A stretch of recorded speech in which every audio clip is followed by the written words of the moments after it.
Welcome to Toffee Blue View, your source for all things Everton. I'm Gerry. We have Max and David here. Yeah, I'm getting more predictable as the days go by. Even my hand motions. So, speaking of predictable, Everton have been linked with Theo Walcott for a while now, and today there have been. Yeah, supposedly he's been at Finch Farm today, and this is going to be announced soon, assuming everything goes well. Initial reactions, guys.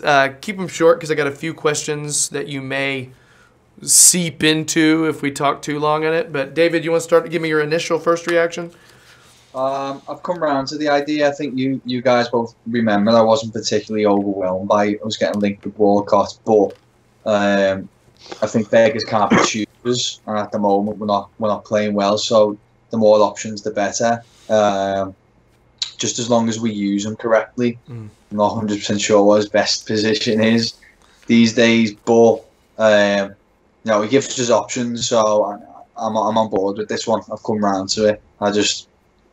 Another option out there for us when we're not playing well.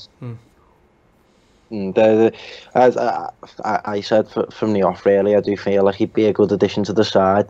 He just gives us a variation and a depth, which it's becoming more painfully obvious that our replacements for each position just aren't at the level that we need them to be, because we just look really subpar at the moment. And as David said, I think our biggest dilemma now is figuring out where we're going to play him. I put a tweet out earlier.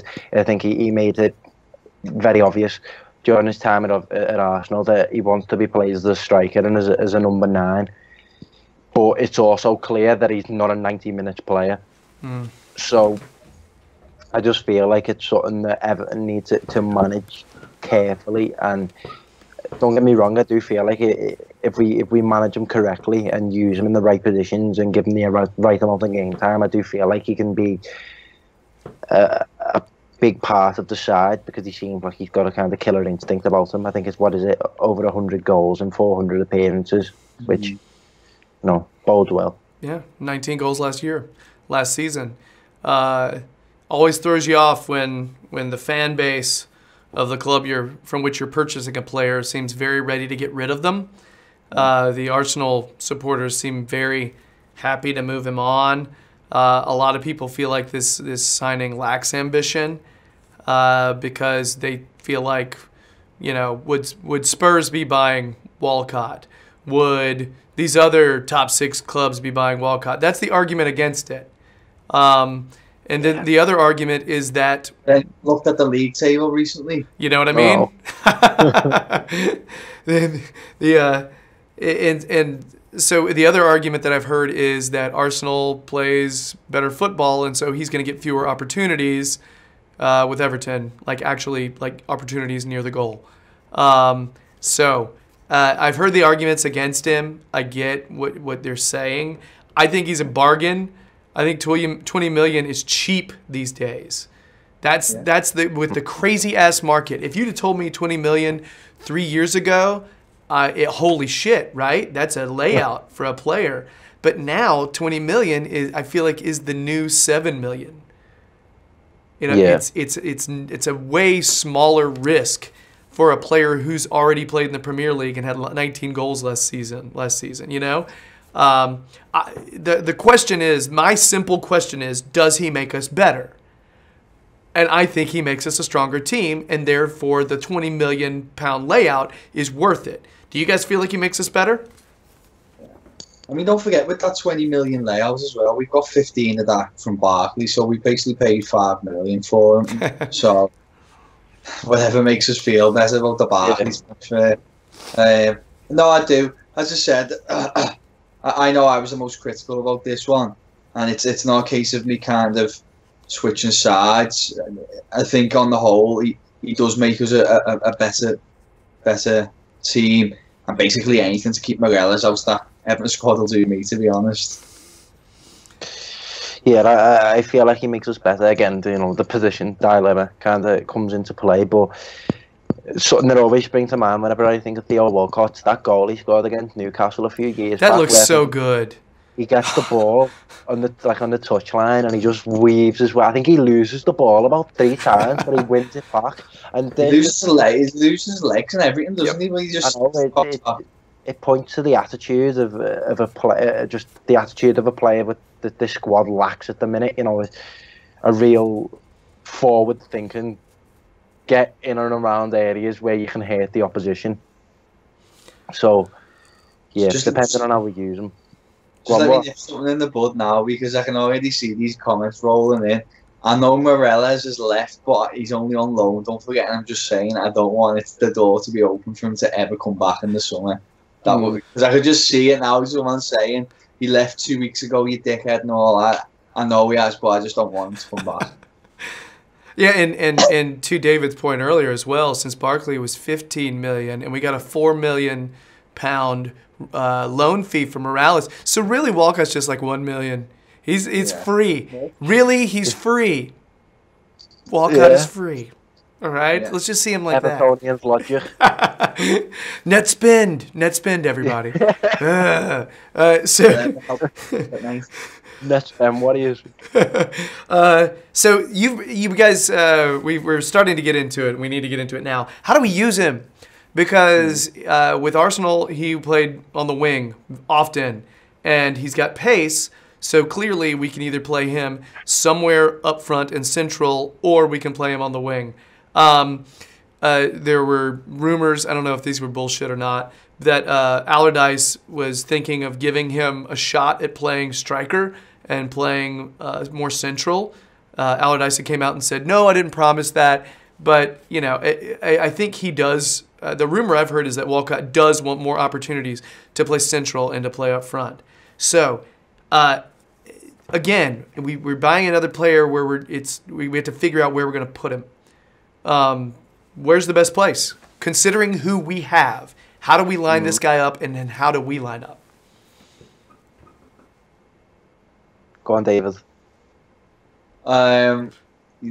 Gerry needs to start pointing the finger. Hello, you need to start picking out. I was just like waiting for him to go. I think right now I don't think it's a black or white answer. I think we could do with another versatile player. I think traditionally for me he's got to be starting as a winger, but certainly if we need a different option up front, maybe if Tosin isn't working, then put him up there and see if he can kind of impact the game from that position. And then obviously if he is impacting the game from that position, then you can look to start playing him there more. But I said right now, I don't think we need a black and white answer. Maybe start him on the wing, but certainly open the door for him to play up front as well. Yeah, I agree with that. In a sense, in terms of who would you take out in his place, I think particularly going off like recently, he kind of just fits in where Balassi go really. Play him right wing. But again, if he's pushing the agenda that he wants to play central and he wants to prove his worth as a forward, he's got a reputation of a player that doesn't see out 90 minutes or a player that you bring on. So as you said, just if Tosin isn't working during a game or he scored a hat-trick and he's lagging a little bit, take him off and bring Walcott on. You know what I mean? I love that thinking. I don't know. I think I zoned out. I was a little bit used to laughing. I heard what you said. I like that one. I think all the Turkish fans just went, yes, hat trick. That's right. Here's the thing. We always know we can put him on the wing. We know that. We always have that in our pocket. Always. That's good because he's got more pace than a lot of the other wingers that we have. You know? I just want to add as well. Again, I know it seems like I keep referring to it, but in the long term, if we are hoping to kind of have this fluid attacking movement, then just putting them in a front three where they rotate, where they swap, where they chop and change, that'd be perfect for him. You know what I mean? So. Oh yeah, I agree. I'm laughing at Gerry's reaction there. It looked like he wanted to nip in the bud there and get in there. I was about to give you all kinds of props and respect and be like, Max, you proposed this really great 4-3-3 formation earlier. Imagine Cenk Tosun, Walcott, DCL, or Lookman in any, and then you can maybe throw Balassi in there, and whatever you put Vlasic wherever, because the guy can play several positions. Regardless, that's dangerous. That is a dangerous combination of. It's exciting. Yes. It's an exciting combination. And what will last? That's a bit too much of a strong word, I feel. I will say exciting. It's a potential work in progress. It's not quite exciting as of yet. That's right. I forgot that Max is Mr. Cautious. Max hates being happy about something beforehand. I really is exciting. Compared to what we're watching at the moment, just kind of seeing some sort of fluency going forward, and this kind of what you were talking about the pressing and everything that goes with it. I think that would be brilliant. But yeah, maybe I'm getting ahead of myself. What we're talking about is a hypothetical, though. Yeah. We're probably not going to see that formation anytime soon, right? I think it would be exciting if we played those guys that way. I'm fine with saying that word, all right? Because I don't think it's going to happen next week. You know what I mean? That's exciting about personnel with potentially even a different manager. You know what I mean?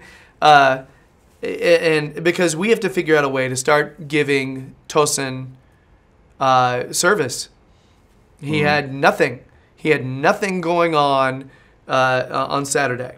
And I think Walcott is somebody who can at least get the ball forward.